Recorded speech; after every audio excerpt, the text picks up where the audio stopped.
Now, Sports Talk with Brodes. Here's Hunter Brody.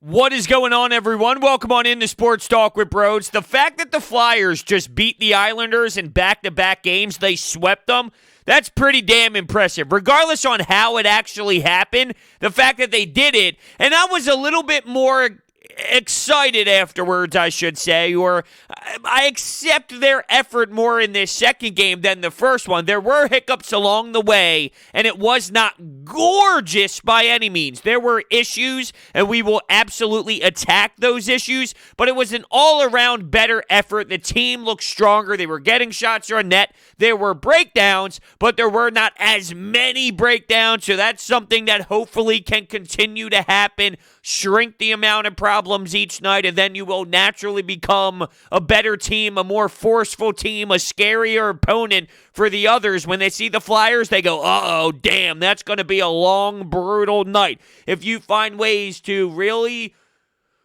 shrink the amount of times you're all around in your D zone or you're giving up the puck right up the middle pizza delivery, well, then you become a harder opponent to play against. But look, you find a way to grab 4 points. Now, there is a negative to that. You did it twice in overtime, which means you allowed the Islanders to get 2 points. And you were up 3-1 in this game. Joel Farabee scored the first 3 goals for the Flyers. Now, I'm not saying it was 3-0, but I'm saying that he scored the first 3 goals for the Flyers. You had a 3-1 lead.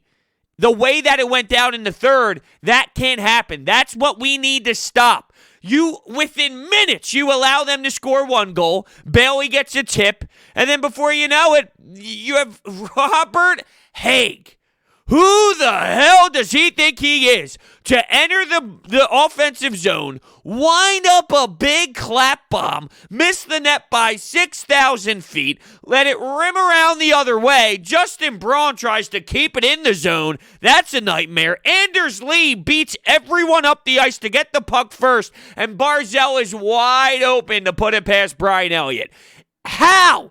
How does that happen? Those two, that's pathetic. That's brutal defense. That's unacceptable. Those two have been bad. Flat out not good.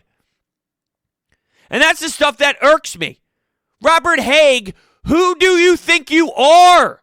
If Ovi comes in and lets one rip, fine, I'll live with it. If Claude Giroux lets one rip, fine, I'll live with it.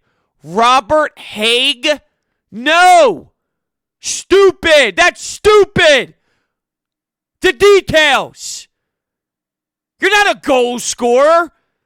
You don't have some blistering cannon that you just shred netminders night in and night out in this league.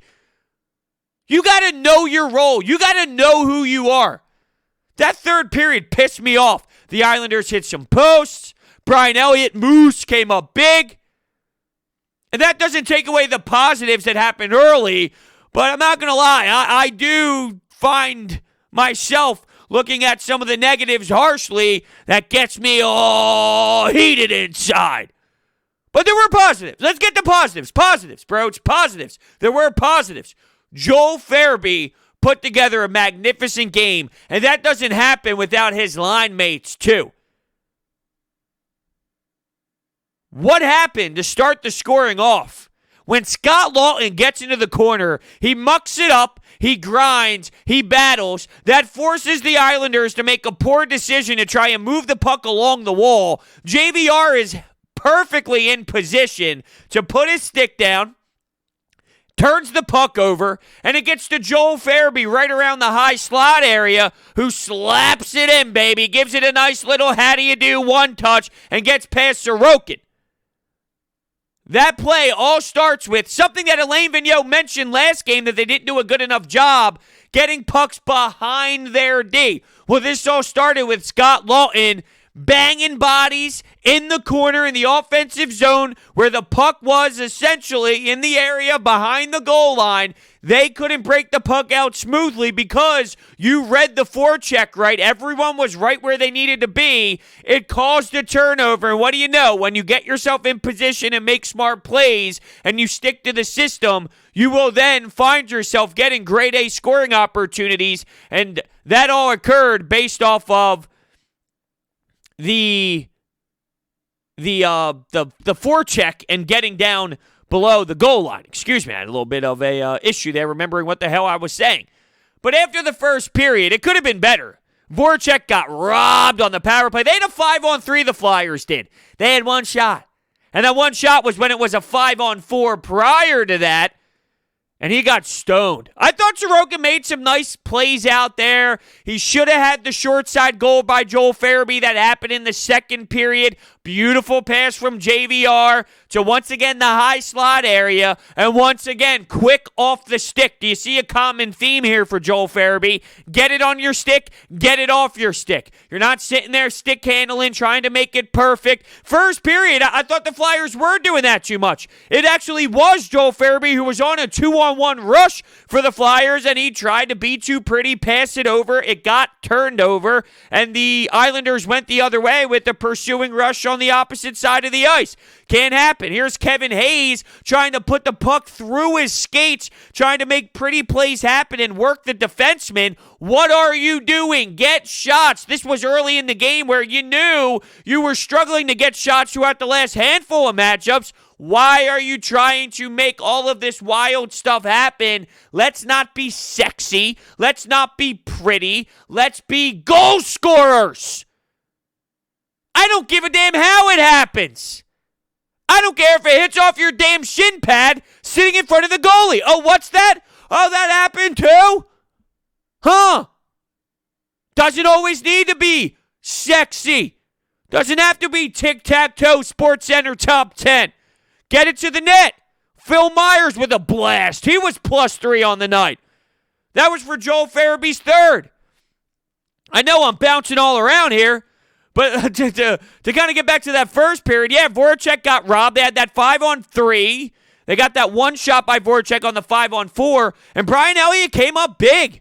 Barzell had a big chance in the first, and he had a nice glove save. Exaggerated it a bit, but that's what goalies do. I think to make it a little bit better in terms of how it looked. He holds it up there. Carter Hart banging his blocker on the bench to show support for the old veteran, old moose in between the pipes. Anders Lee was in front of the net. He had some nice tips. The misdirection stuff. Brian Elliott was all ready to rock and roll. He was on his game. He was seeing the puck beautifully. First period could have been a lot worse, but Brian Elliott was strong, and I thought the Flyers had some strong play as well. Then we get to the second period. That's where JVR had that nice feed to Farabee. Can we talk about JVR for a second? That was the short side goal on Sorokin. He is playing amazing. He is playing outstanding. Go look at his point total. Whoa! Is this a different version of JVR? I remember at the time of the signing, I was skeptical. What is this guy? He was here in Philly. He was in Toronto. He had a nice role in Toronto. He had a season where he scored 35 goals, but that was a nice price tag to his name when he got here. There's no denying that, right? What was he? In last season, very miserable. Wasn't even playing. Healthy scratched. Watching from the stands. Coach was making a statement. He is on fire, and he's making so many great decisions with the puck. It's not only about scoring goals, which is what you think about when it comes to JVR. How he benefits the power play, how he gets his big body in front, and how amazing he is at tipping pucks. That's a skill set. Some guys can walk down the side and rip one twine with a little twine flu. Guys like Jake Voracek can really see the ice and pass the puck well. Some guys like Connor McDavid are just lethal and God on skates. Jesus himself on skates. Well, with JVR, you think about his big body presence and his ability to tip the puck and score greasy goals. He's seeing his teammates so well, and you got to give credit to his teammates and his line mates for getting in open areas. That's a part of the game that doesn't really get talked about enough, but you got to put yourself in these spots where you are now available and you're opening up in good ways. I talked about Joel Farabee not stick handling too much. On the stick, off the stick. Well, you got to align your body properly so when JVR feeds you the pass, you're in position to get velocity off, where it's not just about quickness, but it's quickness and power, and not just that accuracy as well. All of that. It comes together with Joel Farabee putting himself in a situation. But to credit JVR, he is seeing that. He's aware of where Joel Farabee is going to be. And Joel Farabee had a monster first night of the season with 4 points. He dipped off a bit. There was a time where he was moving up and down the lineup, and AV does that all the time. Don't get me wrong. He's someone who switches everyone nonstop, but he wasn't keeping up a 4-point pace. Not that I ever would have expected him to. That was such a silly comment.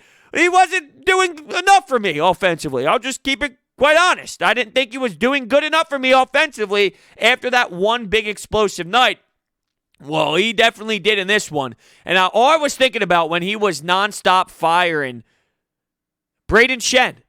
You got this kid for Braden Shen. And I like Braden Shen. He won a Stanley Cup. That deal will always go down to me, in my eyes personally, as a win-win. The Blues won and the Flyers won. But the fact that you got Farabee and Morgan Frost, that is a really nice package for Braden Shen. And I think Joel Farabee, while he might have some more downs where I'm not as satisfied, he has this in him. A 4-point night, and then a handful of games later, a little more than a handful of games, but a stretch of games later, now you're getting a hat trick. I think he's starting to get more comfortable and feel like he knows his role more, and he's just starting to get used to this NHL level. There is an adjustment period, and I think he's starting to kind of get into a flow of things on who Joel Farabee is going to be. So hopefully he can continue to kind of keep battling, and keep learning his role and how he's going to keep adjusting. The penalty kill was big. Now, I thought the referees were all over the place with ticky-tack stuff. They wanted to call a lot of the stick stuff, but they let a lot go. Nolan Patrick got hit, although I'm not against no call there. I know Nolan Patrick went down and he was turning, but it wasn't really that bad of a hit. I was okay with the no call, but I'm just basing it off of what I saw out there all throughout the game. I thought that based off of consistency, if I'm looking for consistency, I would have imagined that got called. Oscar Lindblom was getting peppered and fed with cross checks right in front of the bench nonstop, and he's getting stood over. I thought that was a little bit ridiculous.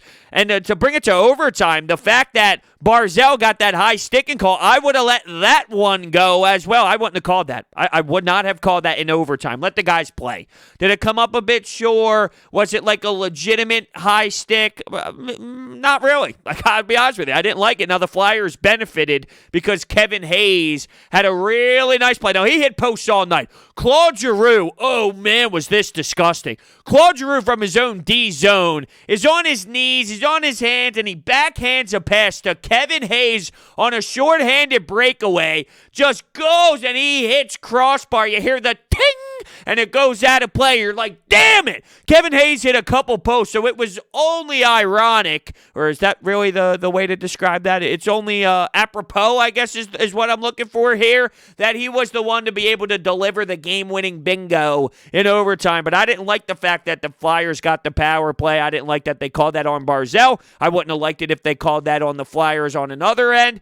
I didn't like the inconsistency of the referees in this one, but the Flyers penalty kill, to point that out, it starts with Moose, for sure, because Moose was stellar.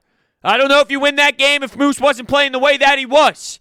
A lot of tips, a lot of misdirection stuff, and he was all on it. The eyes were really dialed in. I mean, he was truly seeing that puck come in from all different angles and from all different eye levels. It's not easy when you see a puck go one way and it slowly starts trickling the other way off a stick or off a skate blade or off a shin pad, and you got to readjust in the butterfly. Yeah, it was great. Now, the Islanders hit some posts as well. It went both ways. The Flyers ultimately had enough there, and I liked this game more than I liked some of the other games as of the recent stretch for the Flyers, but there were hiccups. There were hiccups. And speaking of good chances that were missed, Raffl had a chance. Bunnaman came down. And then after Bunnaman missed on a shot, Raffl had a breakaway. He wasn't able to bury there. But the third period, it was frustrating. You allowed them to score moments into that second period. You're up 3-1.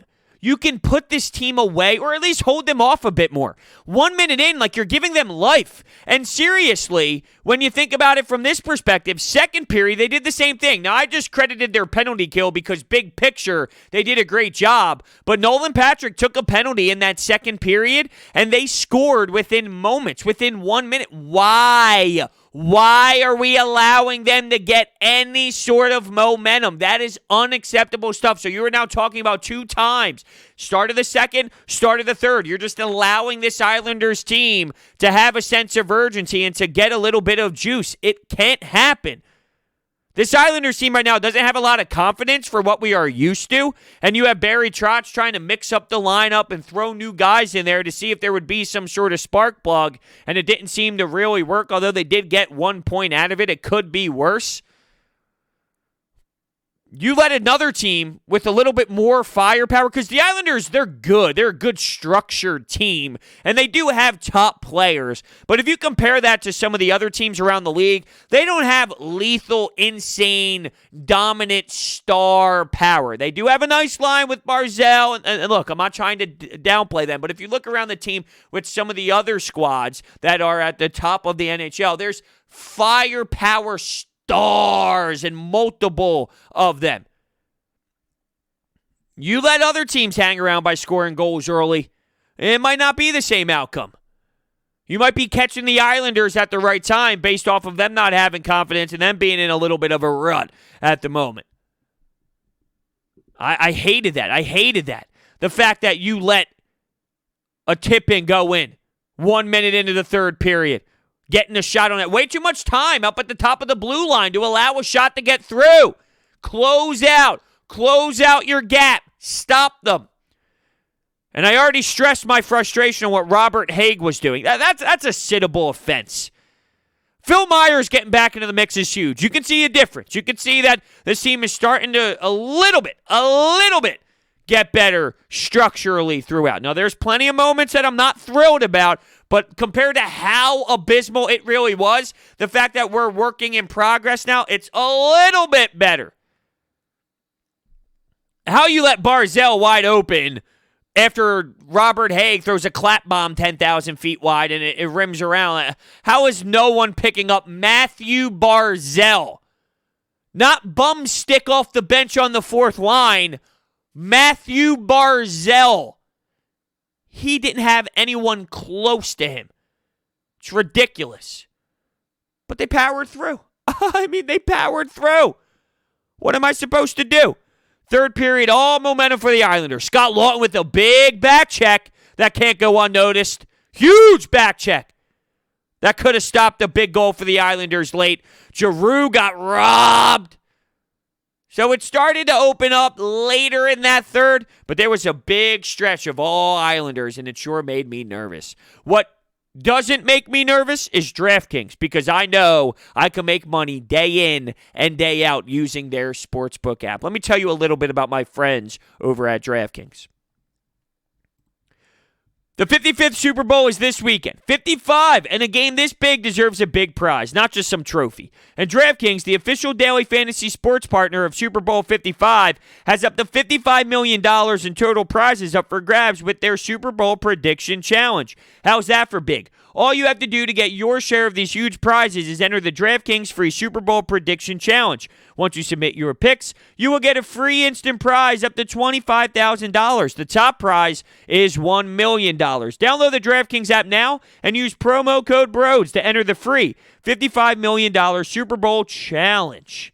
Everyone gets an instant prize up to $25,000 just for playing. So use promo code BRODES now and enter the free $55 million Super Bowl challenge only at DraftKings, the official daily fantasy partner of Super Bowl 55. Terms, conditions, and eligibility restrictions apply. See DraftKings.com for details. As always, let's hear from you reacting to this win.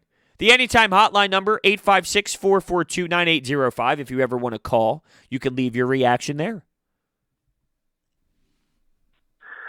Hey, Brodes. Flyers game just ended, and boy, was that something. I mean, if you look at the first period, that's the Flyers team we saw last year. that's the Flyers team we've been wanting since play resumed back in the bubble. And then we got back to the new normal in the second period and the third period. But then things kind of picked up towards the end, and Giroux had that horrible back check on the tying goal from Barzal.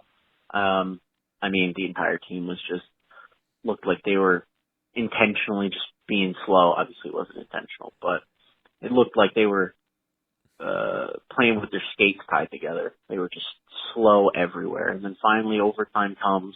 The refs finally call a penalty. I guess that one was so blatant they couldn't ignore it. And then Giroux, I guess you could say, makes up for his lack of effort with that really nice pass to Hayes. So I want to... Sorry to cut you off there. The time was running out on the thing. I didn't realize there was much more there, but I want to address the Giroux thing there because it seemed like a little shot at Giroux. Giroux, I thought, to this point of the season, has been amazing. I think Giroux has been really solid. And there's some stats being thrown around when he's on the ice in the D zone compared to when he's off the ice on the D zone, and how there's a drastic difference, and that means he's been playing so solid in that end. And I understand what you're saying with that last goal, of course, for Barzal and all, but like overall, Claude Giroux this season has been unreal. I think he's playing with passion. I think he's playing with a lot of grit. I think he's playing with a lot of emotion. I'm almost stunned with that side of his game. I feel like maybe there's something being rejuvenated. It's almost as if he realizes where this team is now, and since he's been the captain, they never really had a real team, a real push, a real coach to really put them over the top, a real goaltender, and right now they're lacking. I don't see them as a championship team based off of their defensive core and their struggles there. I think he's recognizing where he is in his career, where this team is now, though. Like, there's obviously a push coming from this franchise to constantly make the playoffs and be that team. I think Claude Giroux has been the guy, the leader, the emotional leader, that guy who's really helping this team out right now, and all of the veterans, that is. We've been knocking the veterans as of last year a little bit. Where are they? Where's JVR? Where's Forecheck? Where's Giroux? Where are these guys? It was Oscar Lindblom before his cancer stuff happened last season. It was Travis Konechny. It was Ivan Provorov who was able to play a little bit more of a two-way game, a little more offensive game because he was comfortable with Matt Niskanen. These guys are stepping up, and I think Claude Giroux deserves a lot of respect right now from this fan base for where this team is at 7 wins based off of how they have played to this point. Claude Giroux has been a big reason why this team has stayed together. I'm admiring what he's doing right now. I think he deserves a lot of credit. I really do. I sensed a little bit of taking jabs at him. Maybe I was reading that the wrong way. And in terms of the penalty, I still hated it. In overtime, I'm keeping my whistle silent. I'm just keeping my whistle silent. That's just me. This might have been their best game all season. And hey, we're getting better. We got a great record coming out of our first month. Let's be a little bit more optimistic, especially considering the fact that one of our prospects just got a hat trick. As long as we don't look like crap the entire season, I'm stuttering, then we should be good. Hey, don't pull a Nick Sirianni on me. That's a little better than Nick Sirianni. Yeah, look, it is an impressive start to the season, even though it makes no sense. It's a mystery to me how they continue to win games, but they are winning games, and I just keep saying to myself, I want to see what this D-zone looks like with Sean Couturier. Is Sean Couturier the difference in me feeling way more optimistic about this team or not? I know how important a first-line center is that wins a Selke. So trust me, I am clearly aware of the impact Sean Couturier has on this team and what that means for other teams. Right now, you have guys forced to have to shut down the opponent. Now you have Sean Couturier doing that, and then that allows for another centerman and another line to maybe produce more offensively. It changes the domino effect without a doubt, and then the D-zone coverage is absolutely 100% different as well. But now that you're getting, not Ghost, you're getting Phil Myers back, and if you realize Eric Gustafsson is a nightmare and you can't utilize him, and he's a health bomb every night, and Ghost plays the way that he has played to this point, like I thought Ghost had a very strong first 2 games to his debut this season. Didn't play as many minutes tonight. Myers came back, though. He logged a ton of minutes. Ivan Provorov played 30. So between Provorov, Phil Myers, Travis Sanheim, can those 3 be strong enough where Ghost can be more of like, okay, you're second-tier defenseman who can move the puck north and south and not be a big liability out there. Eric Gustafsson out. The problem is, man, Justin Braun is just a trash can. He's a cone, and I don't like Robert Haig. Like, is Sean Couturier going to fix that 6th, 5th D core there, that 5th, 6th guy? Is that going to be enough? That scares me. I don't know if you're going to be able to hide that. It's that much of a problem. It's that bad. And I don't know if I'm fully ready to commit to Ghost yet either. That's where my struggles are. But I'm willing to wait to see what it's like. And the fact that they have 7 wins through these 10 games playing this poorly. But I always go back to, they're playing this poorly, though, because the guys out there were that poor. You start to get healthier, you have a different team. I'm aware of that. But Justin Braun, like Robert Haig, they gave up that 3rd goal. Do you see how big that is? They gave up that 3rd goal. If those guys aren't on the team and you have a better 5th, 6th D, this might not get to overtime. This doesn't give the Islanders a point. You see what I'm saying? They literally were the big reason why you even had to go to overtime to try and squeak this one out. Can't stand those 2. I think they are trash. I think they are trash. Yo, what's up, bros? I'm John. I'm from Australia. Basically, bro, that Flyers game was fucking insane. I didn't get to watch the whole second period, but for most of it, I felt like Voracek was doing really good. I felt like JVR was doing really fucking good. Beezer, of course. I got JVR in my fantasy. But, I feel like the Flyers are good, but we really stopped. We got to stop relying on more of our goalies and shit like that, because if we keep relying on Moose and Hart back in that, it's only going to happen for so long, but they got more shots today, which I thought they did really good. But yeah. I agree with you in terms of having to rely on your goalie so much. At some point, you got to do a better job at this out-shooting the opponent thing. Tonight, step in the right direction. But there are some games where you're getting outshot 20-6 throughout a stretch of the game. That is unbelievable. And that's what infuriated me so much to start the game, to see Farabee pass up on a 2-on-1 chance to try and pass it. Or I saw Kevin Hayes try to go through his legs. Now, how ironic is this? The 2 guys I hated in the first period for those moments, one has a hat trick and one has the overtime game winner, but they put the puck on net after that. It was almost like they had a wake-up call, a smack in the face, and they realized, oh, hold on a second, maybe if I pepper the netminder, things would be a little different. But I thought this game was one of their stronger ones as of late. The 3rd period was very annoying, though. Like, you got to start cleaning things up, and hopefully as time continues here, they just become smoother in transition. They become smoother in their D zone, and they get back to allowing their defense to start their offense. Allow your defense to be the reason why you're able to go in transition and enter the offensive zone with some creativity and someone driving the net and hitting the 3rd guy high and maybe passing the puck back from where it came and let things open up a bit.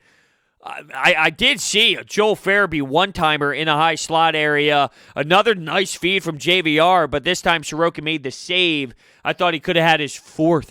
I thought he could have had his 4th bingo there. He had a lot of mustard on it too. He put a lot on it. He really let that stick flex. I was like, damn, what's he using? 55 flex to see that one?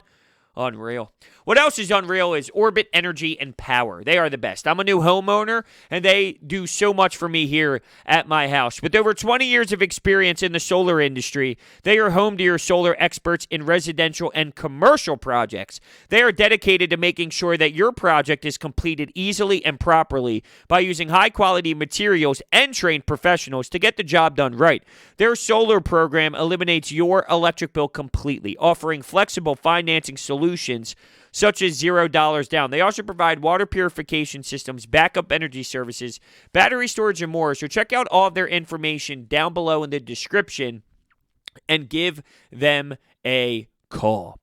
I want to see how this team responds against the Boston Bruins. They got their asses kicked, their asses handed to them the last time they had to play the Boston Bruins. Will there be a different statement? How will we feel if we see them lose 6-1 and they were lethargic and they had no energy and they were playing poor? Or, I'll flip it the other way. How would we feel if they impressively won a game 5-2 or, 3-0?